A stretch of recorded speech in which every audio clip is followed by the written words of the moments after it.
Welcome to your Vulnerability Awareness Training. This is Module 1, Vulnerability Basics.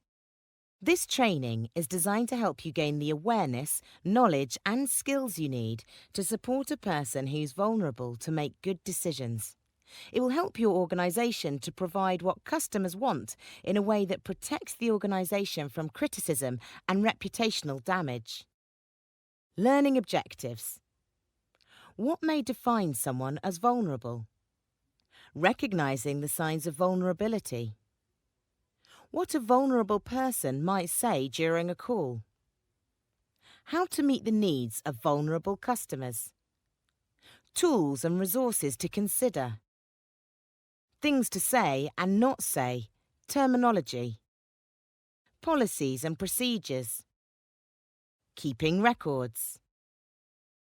According to the Cambridge Dictionary, someone who is vulnerable is able to be easily physically, emotionally or mentally hurt, influenced or attacked. People are hurt, influenced or attacked often because assumptions are made about them, or they are judged because of certain characteristics that apply to them, for example, because of their age, sex or marital status. People can be vulnerable because of their current circumstances, for example, because they're bereaved, pregnant, coping with infirmity or serious illness. Here are some of the other main characteristics applying to people that can make them vulnerable. Physical disability, learning disability, poor mental health, sexual orientation, gender identity, race, religious or other beliefs, ethnic status, coming from another distinct social group, or for other reasons, having a disempowered status in society.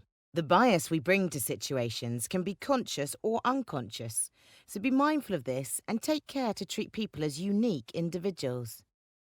Recognizing the signs of vulnerability. A person may demonstrate one or more of the following signs depending on the nature of their vulnerability.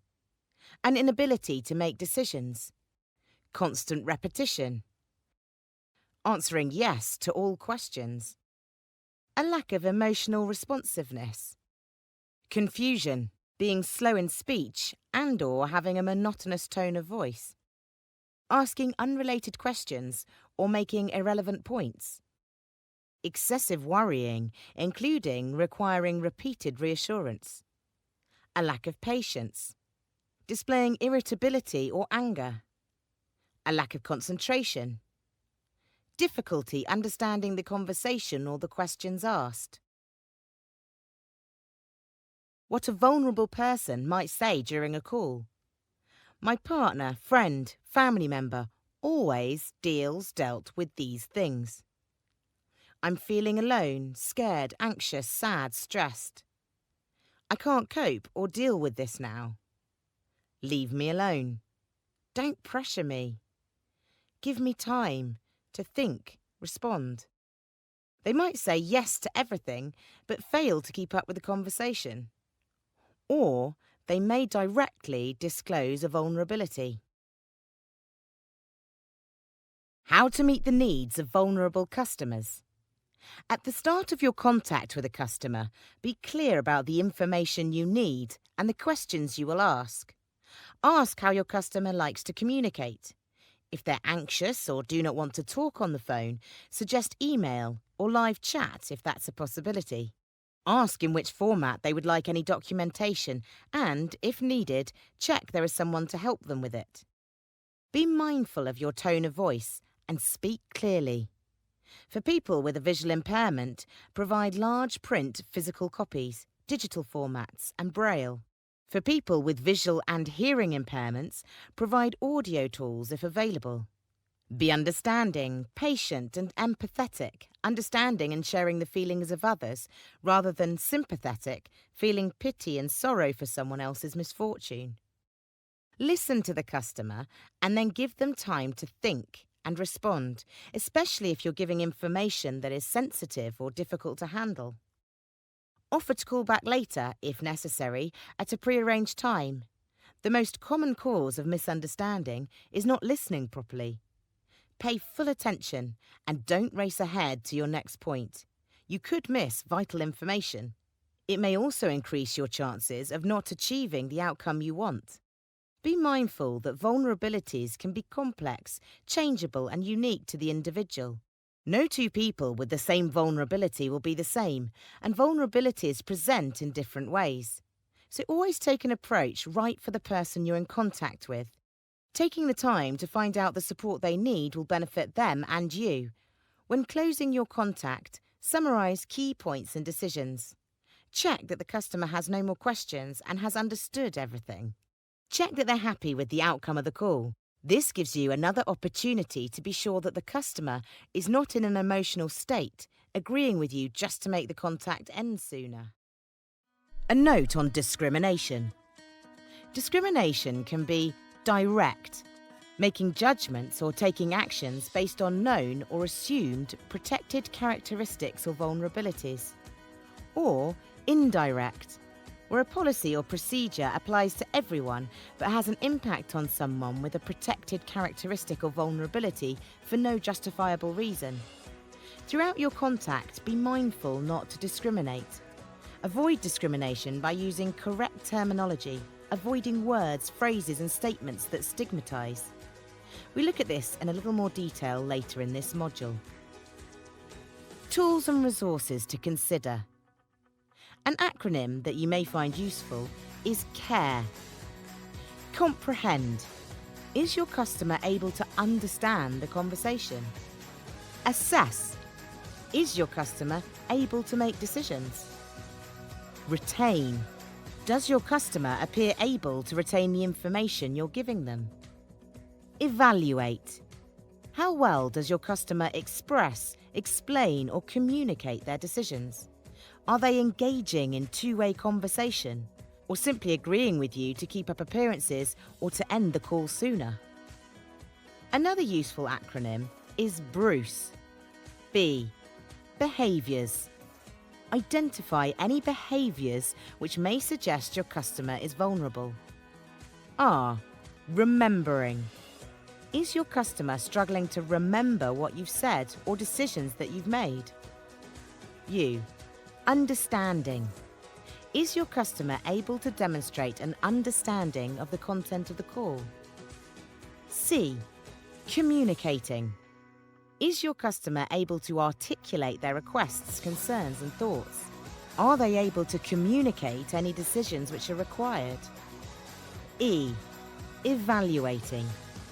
Is the customer able to consider different options and make the decision that's best for their situation? Using these tools will help you to prevent a vulnerable customer from agreeing to conditions and terms they do not understand. This will avoid the risk of customers defaulting on product or services. It will also reduce the likelihood of a customer experiencing emotional or physical distress, financial hardship, and other adverse consequences in their personal life, affecting their physical and/or mental health. Things to say or not say. Terminology. When talking to or about a customer, it is good practice to use sensitive language. Instead of referring to a blind person, instead say, a person with visual impairment. A person should not be referred to as a depressed person, but instead a person with depression. The key is not to forget that people are much more than their vulnerabilities. Vulnerabilities are just a part of what makes each person unique. Policies and procedures. Check your organisation's guidelines, policies and procedures for supporting vulnerable people.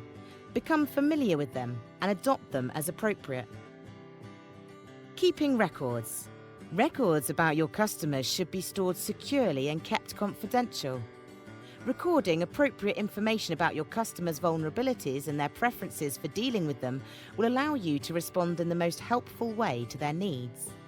Doing this will also help other colleagues speaking to your customers in future.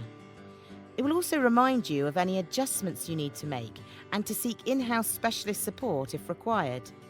Keeping records will mean your organisation has details of people who can act on your customers' behalf.